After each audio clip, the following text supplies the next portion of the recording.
नमस्कार दोस्तों, जय जोहार। मैं कौशल तिवारी और बिहनिया संजय में आपका स्वागत है।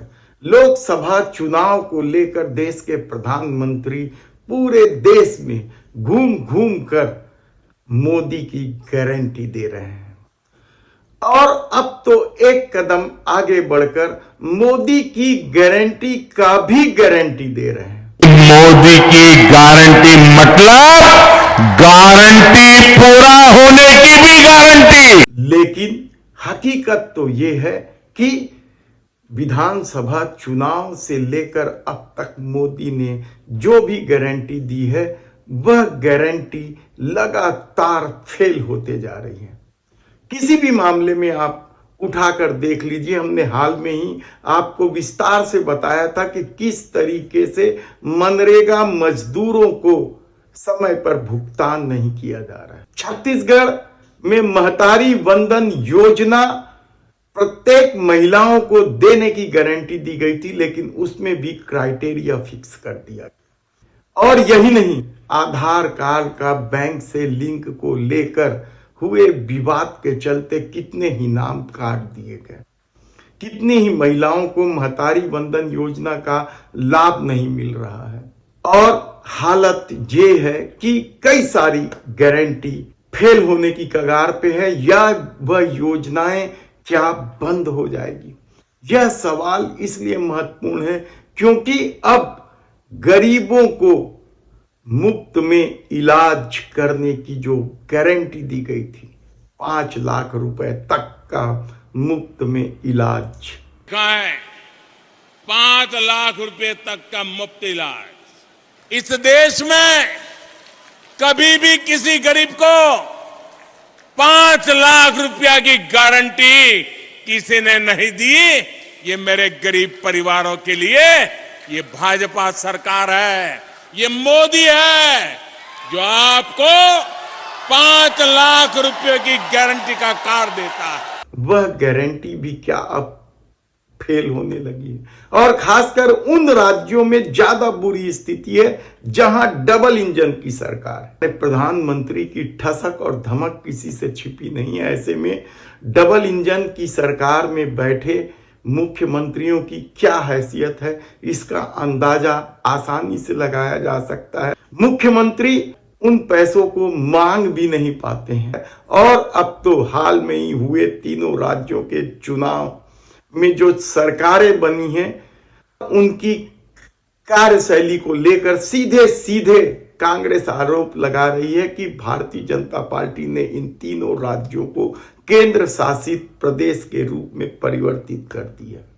लेकिन आज हम बात कर रहे हैं आयुष्मान भारत योजना का, जिसके तहत गरीबों को मुफ्त में इलाज देने की बात थी और राज्य की सरकारें भी अपने तरफ से राशि आवंटित कर रही थी। सबसे बुरा हाल क्या छत्तीसगढ़ का है या मध्य प्रदेश का है, उत्तर प्रदेश का है, गुजरात का है, जहां से केंद्रीय स्वास्थ्य मंत्री मनसुख मंडाविया भी आते हैं, या फिर हरियाणा का है। हम विस्तार से आपको एक एक जगह की जानकारी देंगे कि कहां कहां डबल इंजन की सरकार है और उन राज्यों में आयुष्मान कार्ड योजना का क्या हाल है। बात शुरू करते हैं आज गुजरात से ही। केंद्रीय स्वास्थ्य मंत्री मनसुख मंडाविया का यह गृह राज्य है। कहा जा रहा है कि यहां आयुष्मान योजना को लेकर अस्पताल बेहद नाराज है और कई अस्पतालों में इलाज भी नहीं हो रहे हैं। PMGAY मेडिकल एसोसिएशन ने, प्राइवेट मेडिकल एसोसिएशन है, इन्होंने तो साफ तौर पर कह दिया है कि यही स्थिति रही तो वे इस योजना के तहत इलाज नहीं कर पाएंगे।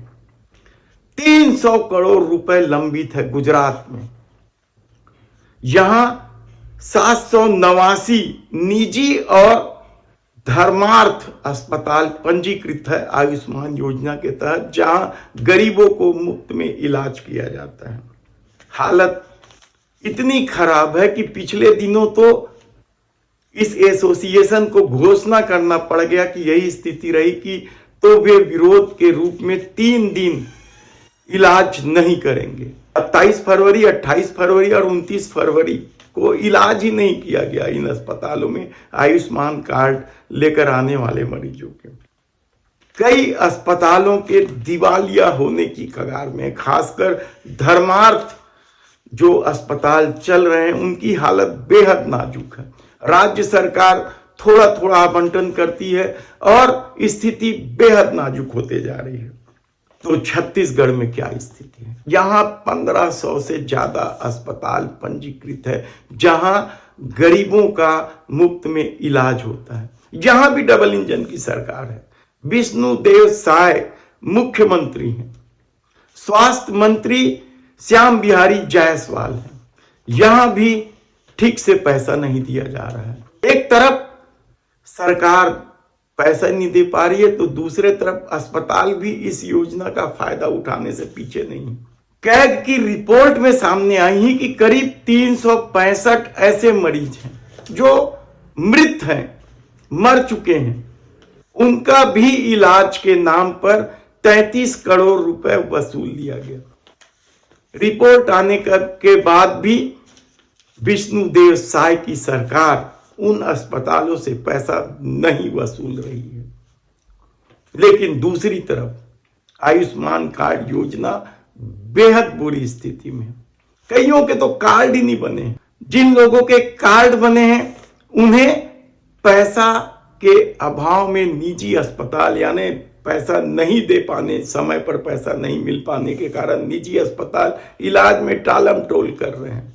बेहद बुरी स्थिति है और कहा जा रहा है कि यही स्थिति रही तो कई अस्पताल यहां भी दिवालिया घोषित हो सकते हैं। करीब 700 करोड़ रुपए बकाया है निजी अस्पतालों का। वे लगातार चक्कर काट रहे हैं। यहाँ के प्राइवेट मेडिकल एसोसिएशन ने भी हाल के दिनों में इस मामले को लेकर स्वास्थ्य मंत्री से मुलाकात भी की थी और कल छत्तीसगढ़ के मुख्यमंत्री, उप मुख्यमंत्री दिल्ली में थे। उन लोगों ने मनसुख मंडाविया से मुलाकात भी की। लेकिन क्या पैसे मांगे गए? क्या पैसे मांग सकने की हालत में विष्णुदेव साय की सरकार है? क्योंकि कांग्रेस तो यहां पहले ही आरोप लगा चुकी है कि भाजपा की सरकार आते ही यह केंद्र शासित प्रदेश हो गया। बेहद बुरी स्थिति में यहां अस्पतालों में इलाज चल रहा है आयुष्मान कार्ड धारियों को। कई अस्पताल भगा देते हैं, कई अस्पताल पैसे भी ले रहे हैं, कहते हैं कि इतना पूरा पैसा नहीं मिलेगा, आधा पैसा दे दो, आधा पैसा कार्ड से काट लिए जाते हैं। यानी और इसके अलावा भी जो सबसे गंभीर आरोप अस्पताल एसोसिएशन लगा रही है, निजी अस्पताल एसोसिएशन, उनका कहना है कि वे क्लेम की राशि जो मांगने के लिए आवेदन देते हैं उनमें से कई क्लेम में 50%, 60% राशि काट दी जाती है।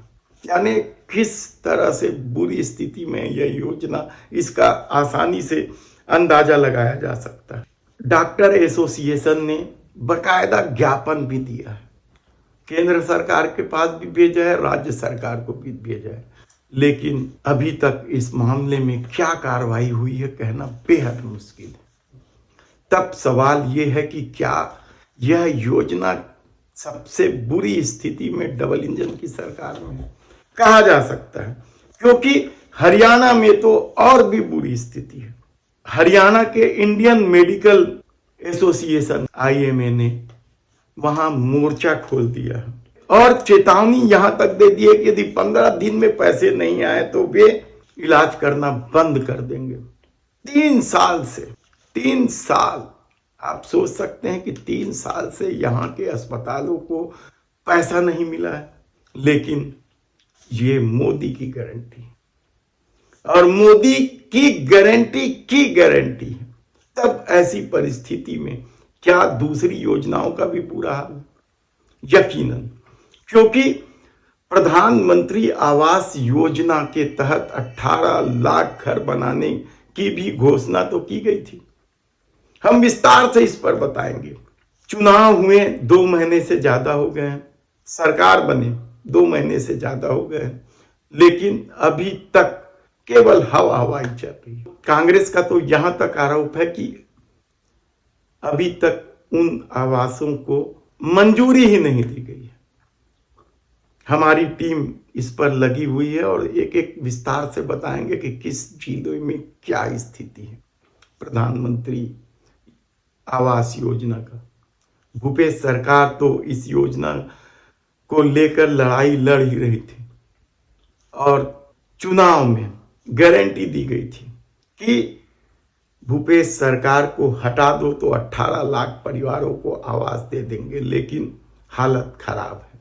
आयुष्मान कार्ड योजना के जैसे क्या प्रधानमंत्री आवास योजना का भी हाल होगा, कहना कठिन है। लेकिन एक चीज तो जान लीजिए कि इस दौर में मोदी की गारंटी लगातार, उनकी हर योजनाएं लगातार फेल होते जा रही है। लेकिन लोकसभा चुनाव है, हो सकता है इस बीच कुछ तिकड़म कर लिया जाए, कुछ राशि रिलीज कर दिया जाए, लेकिन क्या आने वाले दिनों में स्थिति और खराब होगी, कहना मुश्किल है। अजी सुनते हो, मुझे लगता है ये सेप्टिक लाइन चोक हो गई है या सेप्टिक टैंक भर गया है। अरे बाबा, इसमें चिंता की क्या बात है। अन्ना सेप्टिक टैंक क्लीनर है ना, बस एक कॉल कर दो, वो सब देख लेंगे। ये वही अन्ना सेप्टिक टैंक क्लीनर है ना, जो बड़े बड़े पंडालों में टेम्पररी टॉयलेट की व्यवस्था भी करवाने लगे हैं। हाँ, है ना ये कमाल की बात। हाँ, इनका कॉन्टेक्ट नंबर क्या है? 9340199840। अन्ना सेप्टिक टैंक क्लीनर, देवेंद्र नगर, रायपुर।